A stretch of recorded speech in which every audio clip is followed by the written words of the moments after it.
All right. The next question is, can D2C companies do individual personalization? Scaling N=1 personalization seems like both the next big thing and nearly impossible for consumer products. Sounds like there should be a startup for that. Couple things on that. One, this is speaking from experience being in shoes. Sounds really cool to customize it. The average consumer gets really scared when they are in the driver's seat of customizing because they don't know if it's fashionable. They don't know if it's cool. They almost want somebody to tell them, unless they've got a really keen eye for it. They want the sales rep. They want the friends. They want somebody to say, yes, this looks good. So in general, it's a challenging market with the consumer. And then the other piece too is scalability.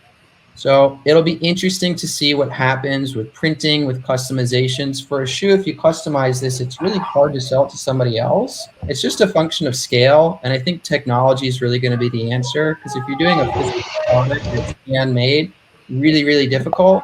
It'll be interesting to see what some new technologies come out with customizations and re-customizations of products.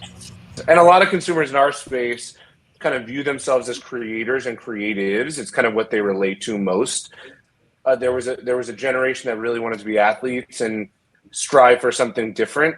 There's a whole community and generation that really views themselves as their own influencers and their own creatives. And that was a lot of our fan as we surveyed them and talked to them. Tools that we'll be releasing in the next 6 months that will allow people to kind of customize everything from shoes to shirts to basketballs. Part of our marketing and our vision was to make the fan feel like they can do what we do. I think it really just depends on who your brand is and how you can do it. And a lot of it can come with the marketing and the discussion and the Discord. Like even going back to Discord, we would take submissions from fans and release shirts and collaborate with fans that were giving us ideas and let them have customization contests. So I think it's as much of a mindset as it is a technology. And if you can play into that mindset, I think the fan that's 15, 16, 17 that grew up their entire lives with influencers, they relate to that and they feel like they can do what you do just the same way they can,